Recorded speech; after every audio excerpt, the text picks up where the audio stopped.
안녕하십니까. 이 시간에는 2018년 첫 강의가 되는데, 저 2017년 12월 마지막 날 제가 녹화를 하면서 아무래도 2018년도, 2018년은 이제 토지 시장의 해라고 이제 예견을 해드렸고, 또 요즘에 많은 언론기관에서 그렇게 얘기를 하고 그러는데, 그 중에서 아무래도 최고는 뭐가 되겠습니까? 그린벨트라고 얘기를 하죠. 그래서 그린벨트라고 얘기하는데, 이 그린벨트에 대한 강의를 인터넷에 찾아보면 별로 그렇게 강의를 심도 있게 하신 부분이 없어요. 그런데 제가 오늘 이 자리에서 여러분에게 몇 회에 걸쳐서 강의를 해드릴지 모르지만 그린벨트를 한번 심도 있게 파보자고요. 그래서 제일 좋은 것은 이 강의 자료는 자그마치 지금 여러분 화면에 큰 부자 되는 법 그래가지고 나오죠. 이 PPT가 210쪽입니다. 책 한 권입니다. 이게 그린벨트예요.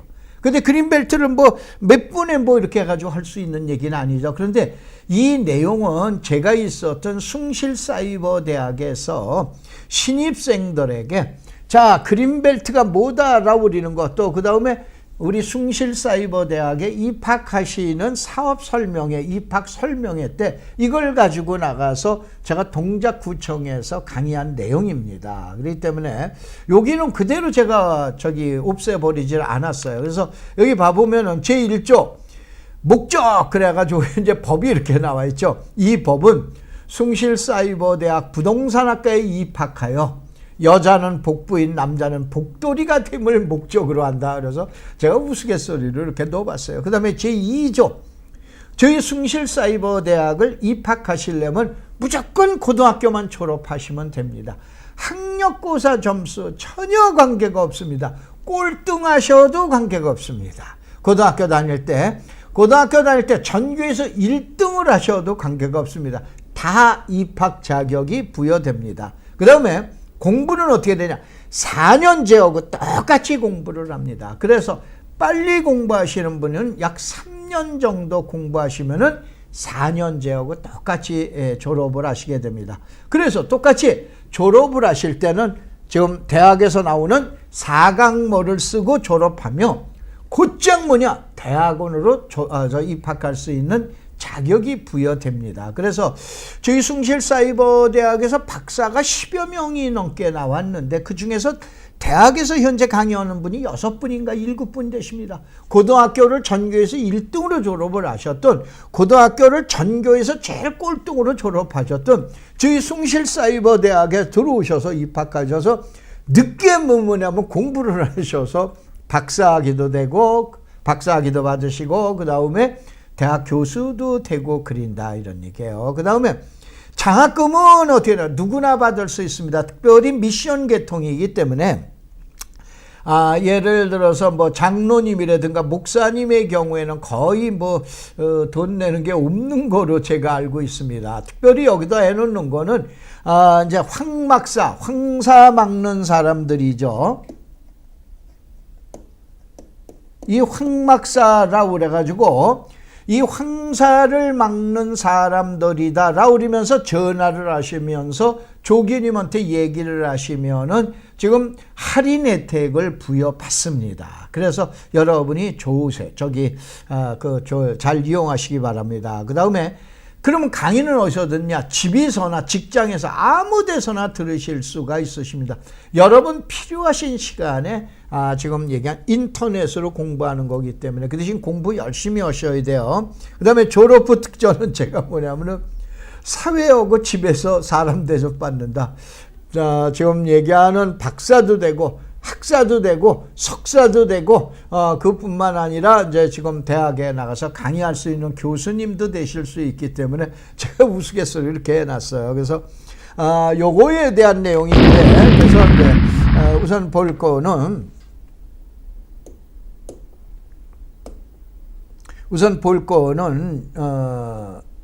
708-7826입니다.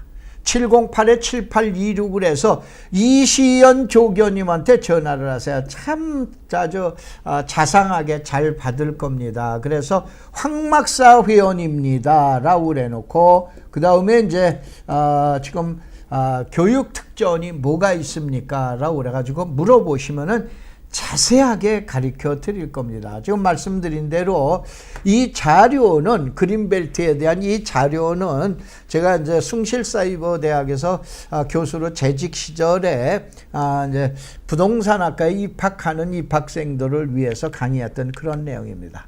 자, 그린벨트. 그러면 뭐냐면은 지금서부터 그린벨트를 시장 논리로 보면은 돈이 보인다 이거예요. 쩐이 보인다. 그린벨트를 시장 논리로 보면은 돈이 보인다. 그런데 제일 먼저 그린벨트라는 건 이와 같이 심도 있게 강의한 자료는 또 처음으로 제가 알고 있습니다. 그래서 여러분들, 시청자 여러분이 이 방송을 보시는 분은 그린벨트를 아주 심도 있게 분석을 하시고, 특별히 부동산 산업에 종사하시는 공인중개사, 중개업을 경영하시는 공인중개사 분들께서는 이 내용을 열심히 또 보셔야 될 것 같습니다. 우선 그린벨트 탄생, 다른 건 다 필요 없어요. 사실은 그린벨트에 대해서 무분별한 도시의 확산 현상, 스프롤 현상을 방지하고 대도시에 대한 외곽 환경을 보호하고 그러는데 사실은 국방 전략입니다. 이거는 보통 얘기들은 안 해요. 국방전 1968년도 그 유명한 김신조의 31명이 대통령을 죽이겠다고 청와대까지 습격을 합니다. 이게 뭐 역사상 이게 뭐 나라끼리는 말도 안 되는 얘기예요. 그래서 1968년도에 일개 대통령을 죽이겠다고 지금 특공대를 갖다가 내려보내는 이러한 도당들이 있는데, 이거에 의해서 야, 이건 문제가 있구나. 이때 이제 대도시에 대한 외곽이나 도시 확산이 일어날 때 안 되겠구나. 그래서 방어적인 측면, 국방 전략인 측면에서 탄생한 것이 지금 얘기하는 그린벨트입니다. 이거는 다른 사람이 뭐라고 그러더라도 정확하게 이 내용을 알아두시면 됩니다. 그러다가 보니까 어떻게 나 도청 소재지. 수도권은 서울, 인천, 경기도 전체를 갖다 수도권 하나로 놓고, 그 다음에 도청 소재지 청주라든가 대전이라든가 또 아니면은 제주라든가 뭐 또 지금 얘기한 전주라든가 이러한 지역으로 해서 전국의 14군데에 들어갔는데, 도청 소재지가 아닌 지역 중에 들어간 게 유명한 진주하고 창원, 마산, 진해입니다. 여기는 왜냐하면은 그 진주에는 항공에 관련된 단지가 있었고, 창원에는 지금 국방에 관한 단지가 있기 때문에 국방으로부터 보호하기 위해서, 시설 보호하기 위해서 그린벨트가 탄생이 됐다, 이렇게 보시면 돼요. 그래서 처음에 지정을 할 때는 1971년도 지금 얘기한 대로 1968년도에 김신조가 넘어오고 나서, 이때에 여러분들 잘 이제 공부하실 분들은 저걸 해보세요. 과거에 우리나라는 도시계획법만 있었어요. 그래서 도시계획법은 어느 지역에 적용을 됐냐? 도시지역에만 적용이 됐어요. 근데 1970년도에 지금 68년 김신조 사건이 나고 난 2년 후에 야, 안 되겠다. 도시지역이 아닌 비도시 지역에다 법을 만들어야 되겠다. 그래서 이때 탄생된 게 국토이용관리법이라고 그러는 거예요. 그래서 제가 강의할 때 늘상 얘기하죠. 도시지역은 도시계획법, 비도시지역 농촌지역은 국토이용관리법, 이렇게 해가지고 얘기를 해드리죠. 그래서 옛날에 도시계획 확인원, 국토이용계획 확인원 이렇게 해가지고 2개의 증서를 발급받았어요. 내가 갖고 있는 땅, 조사하고자 하는 땅이 비도시에 있으면 국토이용계획 확인원, 도시지역에 있으면은 도시계획 확인원을 발급을 받았었던 거예요. 그래서 이렇게 해서 진행되어 오다가 1970년도에 국토이용관리법이 되면서 1971년도 7월 30날 처음 지정을 했는데, 바로 뭐냐? 법을 만들 수가 없으니까 도시계획법으로 들어간 거예요. 알으셨어요? 그린벨트가 그래서 도시계획법에 1971년도에 21조가 규정이 되면서 이때 제정이 된 겁니다. 알으셨어요? 그렇게 놓고 이때는 뭐냐면 5.4%, 전 국토의 5%가 되고 14개의 그린벨트 지역이 있는데 김대중 대통령 때 그린벨트에 대한 문제를 다시 검토해서 14개의 절반인 7개 지역으로 그린벨트가 축소가 된 거예요. 그래서 그린벨트는 제일 먼저, 자, 시청자 여러분들, 전국에서 이 방송을 보시기 때문에 수도권, 경기도, 인천광역시, 서울특별시, 수도권 하나에다가 광역시만 세면 돼요. 대전광역시, 대구광역시, 울산광역시, 부산광역시, 광주광역시, 그 다음에 광역시가 6개인데 한 군데가 광역시가 아닌 데가 있어요. 창원시, 마산, 창원, 진해라 우리는 마창진이라 우리는 창원시. 그래서 7개만 그린벨트를 놔두고 나머지는 전부 해제해버리는 거예요. 아시겠죠? 이렇게 보시면 돼요. 그래서 자, 그린벨트를 이제 어떻게 시장 논리로 이해하면 되는가, 이걸 보셔야 돼요. 국토제도의 특징이 있어요. 소위 말해서 보통 얘기하는 공법에 대해서는 참 많은 분들이 잘못 이용하고 계시는데, 이 공법에는 두 가지가 있어요. 조장과 규제예요. 해 조장이에요. 하지마 규제예요. 알으셨어요? 두 가지 중에 하나를 선택하는 거예요. 법이라고 그러는 거는. 그런데 국토제도의 특징 중에서 규제가 강하면은 불법이 나타나고 규제가 약하면은 난개발이 나요. 무슨 얘기냐? 자, 옛날에 준농림 지역이라고 기억하시죠? 준농림 지역은 조장이야. 이거 말고는 나머지는 다 해먹어 라고 우리는 조장행위입니다. 그러니까 그린벨트네. 준농림 지역에서 공장을 못 줘요. 아파트를 못 줘요. 아니면 유원지를 못 해요. 그 다음에 러브워터를 못 해요. 아무거나 다 했다 이거예요. 하지 말라는 것만 빼놓고는 다 했던 거예요. 그러다 보니까 전 국토가 뭐예요? 난개발에. 우리나라 전체의 약 3분의 1이 준농림 지역이었어요. 그러다 보니까 전 국토의 정확하게 하면 27%입니다. 이렇게 되다 보니까 어떠한 문제가 발생하냐? 국토가 3분의 1이 난개발에 신음하는 거예요. 그래서 준농림 지역 제도를 폐지하고 관리지역 제도로 가게 되죠. 그런데 이렇게 보셔야 돼요. 이와 같이 규제가 약하면 난개발이 나요. 그런데 규제가 강한 것 중에 또 제일 대표적인 게 그린벨트예요. 공원보다도 더 강한 게 그린벨트예요. 그린벨트는 규제가 강해요. 규제가 강하면 뭐가 나오냐? 불법이 나오게 되는 거예요. 그래서 이렇게 보셔야 돼요. 규제가 강한 지역에서는 불법이 난무하는 거예요. 왜 그러냐? 잘하면 한건 할 수 있기 때문에.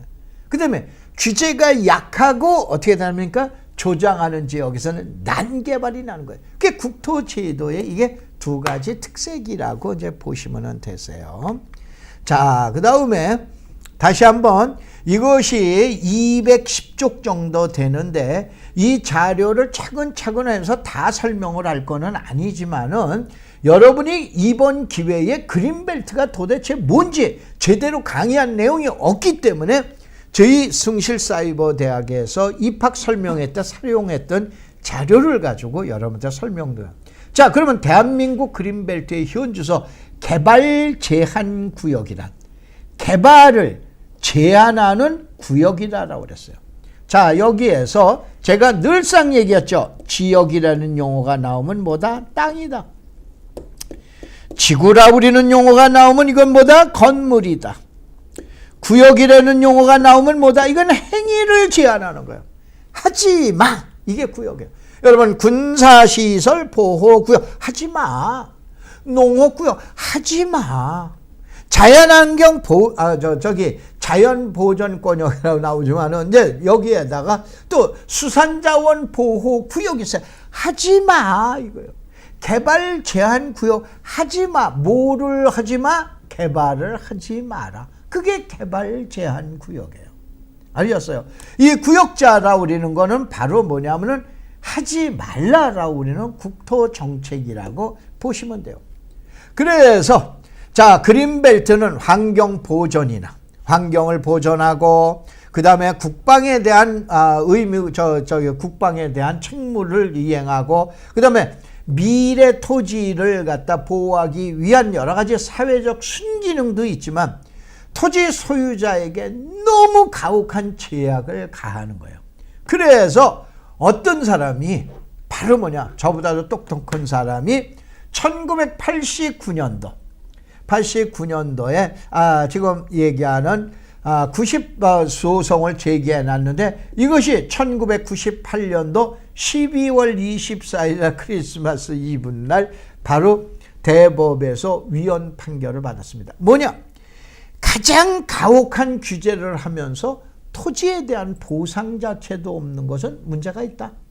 국민의 사적 재산을 침해한 거다라고 해서 위헌 판결을 받습니다. 그래서 좀 전에 도시계획법에 있었던 그린벨트에 대한 규정을 도시계획법과 비도시지역은 국토이용관리법이라고 그랬죠. 좀 전에 설명을 드렸잖아요. 이 두 개 법령을 합칩니다.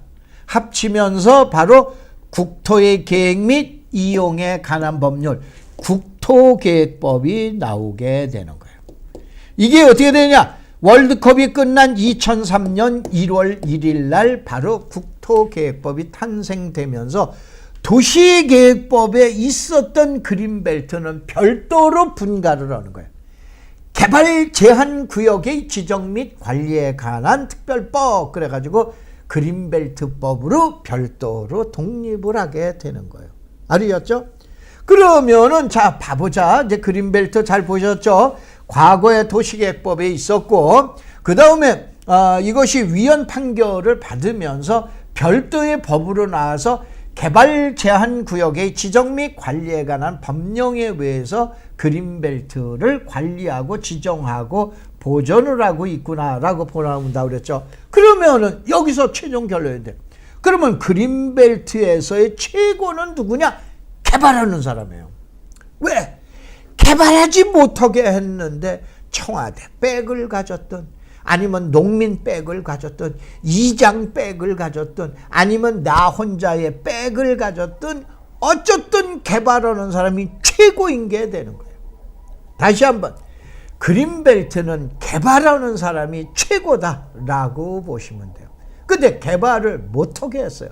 그러다 보니까 무슨 개발? 불법 개발이라고 우리는 것이 난무하게 되는 거예요. 그린벨트에서는 웬만한 개발은 거의 불법 개발이라고 여러분이 이제 봐주셔야 돼요. 그래서 대한민국에서 가장 강력한 규제에다가, 그 다음에 그 거주하는 주민들은 모두 눈이 시뻘개요. 왜 시뻘게? 개발만 하면은 인생 팔자가 피는데, 저는 안 그러겠어요. 저 강의 왜 합니까? 저도 돈 벌려고 강의하는 거야. 그러면 바로 이거예요. 그린벨트에 거주하는 사람은 눈이 시뻘건 거야. 어떻게든지 개발만 했다라고 그런다면은 돈방 쏘고 앉는다 이거예요. 그러니까는 불법이 가장 난무하는 곳이 바로 그린벨트다라고 이제 보시면 됩니다. 그래서 이제 봐보세요. 늘상 이제 요 자료 많이 나왔죠. 부동산 정책. 제가 이제 대학에서 강의했던 내용이 국토정책론, 토지개발론 이렇게 했죠. 그래서 건물의 주인은 누구냐? 개인이다. 땅의 주인은 누구야? 국가야. 개인이 임시로 사용하고 있는 거예요. 그래서 바로 뭐냐면은 땅의 주인인 국가가 생각하고 있는 게 국토정책이라고 그러는 거예요. 이게 그린벨트에 대한 정책이라고 보시면 돼요. 알겠죠? 그래서 그린벨트에서는 땅 주인인 국가가 지 맘대로 어떻게 하고 있다라고 그러기 때문에 그린벨트에서는 가장 신경을 써야 되는 건 광역도시계획, 나중에 이제 설명을 드리겠지만은 그린벨트를 어떻게 해제를 하고 그린벨트에서 어떠한 행위를 할 수 있고 라우린 걸 보셔야 돼요. 그런데 여기서 자 시청자 여러분들, 지금도 제 강의를 듣는 분 중에 10명 중에서 9명은 무슨 생각을 하냐? 그린벨트 투자 그러면 땅 투자를 생각하고 계세요. 이거 엄청 잘못된 겁니다. 그린벨트 투자는 땅에 대한 투자가 있고 그 다음에 몸뚱이라고 그랬어요. 제가 몸뚱이. 사람 몸에 대한 투자가 있고 두 개가 있어요. 그린벨트에서 땅을 해제할 때 그린벨트 보통 해제한다라고 그러죠. 그래서 여러분들 맨날 10명 중에 9명은 그 생각하고 계시잖아요. 그런데 그린벨트 해제라고 그러는 것은 땅에 대한 해제만 있는 것이 아니고 이번에 우리가 이쪽에 그린벨트를 좀 푸는데 니네들 어떻게 생각하냐? 그러면 우리는 꽁꽁 묶어놓고 땅만 풀어. 가만히 있겠어? 그러니까 난리가 나는 거예요. 그래서 알았어. 밧줄이 10개냐? 2개 풀어줄게. 그럼 밧줄이 8개뿐이 안 돼, 규제가. 그 다음에 또 풀어? 그럼 또 해제해줄게. 그래서 옛날보다도 많이 완화되는데 제일 대표적인 거. 혹시 여러분들 그린벨트 이제 아주 쉬운 거 하나 설명을 할게요. 도로가 있어요. 요 농경지 있죠. 농지가 있어. 농지가 있는데 이 농지를 지나갈 때 봐보면은 여기에 옛날에 그린벨트에는 아무것도 없어요. 지금은 뭐 합니까? 여기에다가 무슨 화원 그래가지고 비닐하우스에다가 분재 또 꽃 이런 것들을 많이 팔고 그러죠. 그린벨트에서는 상호 농지간에 뭐냐면 답을 논을 밭으로 바꾸는 것도 불허합니다. 개발 제한 구역이기 때문에 그린벨트가 아닌 지역에서는 참 쉬워요. 그런데 그린벨트에서는 논을 밭으로 바꾸는 것도 금지시켜놨어요. 그래서 여기서 안 됐던 거예요. 근데 그린벨트를 풀면서 그래? 야 니네들 그거 해먹어. 그러다 보니까 어느 날 그린벨트 도로변의 그린벨트에서 뭐 무슨 화원이 많이 나타나죠. 그 다음에 옛날에 또 봐보자고요. 그린벨트 다니다가 보면 음식점 없었어요. 그린벨트.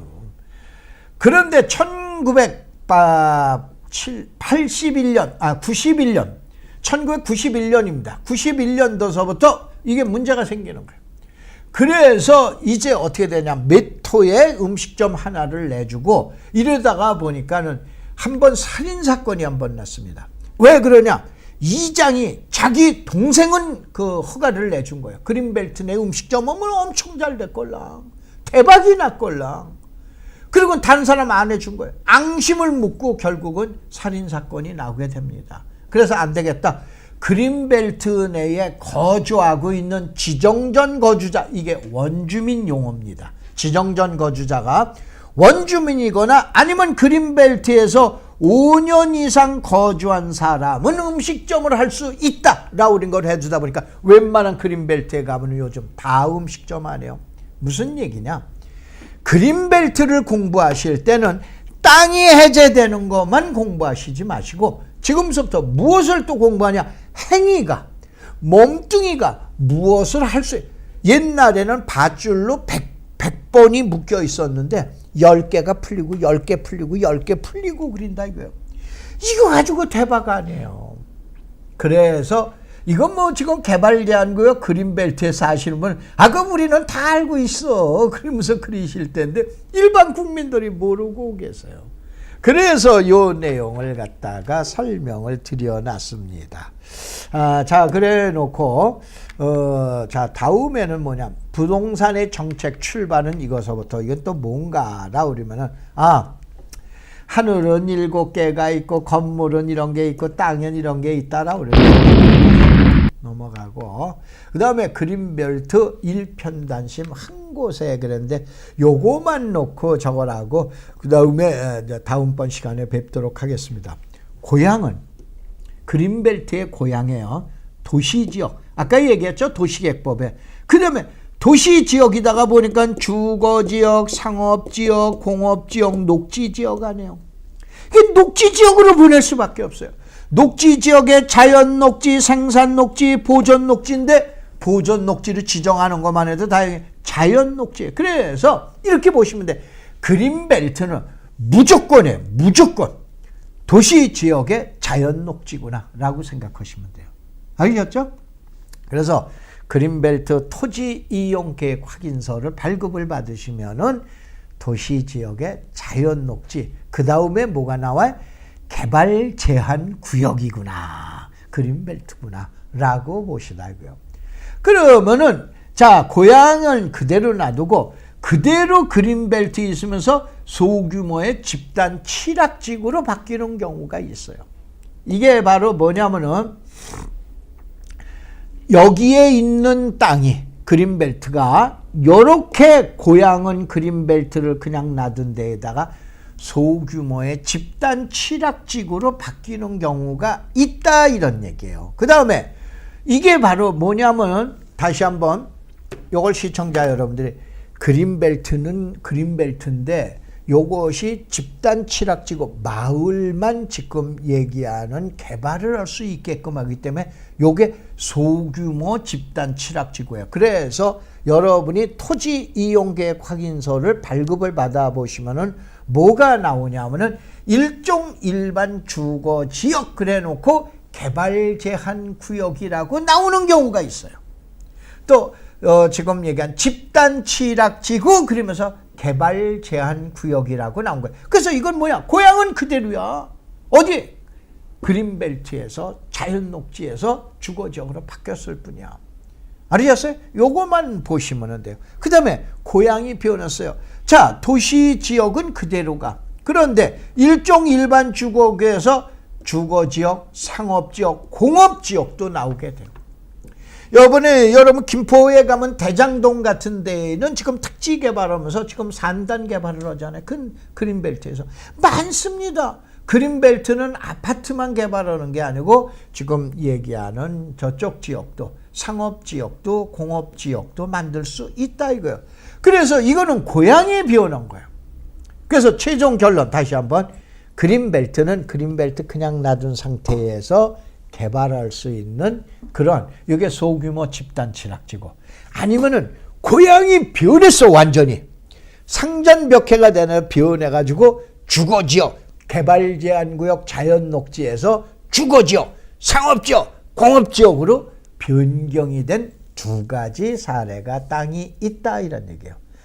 이 시간에는 지금 봐보니까 벌써 27분인데 이 시간에는 개발 제한 구역에 대해서 첫 스타트로 2018년 첫 스타트로 여러분에게 설명을 드렸습니다. 고맙습니다. 감사합니다.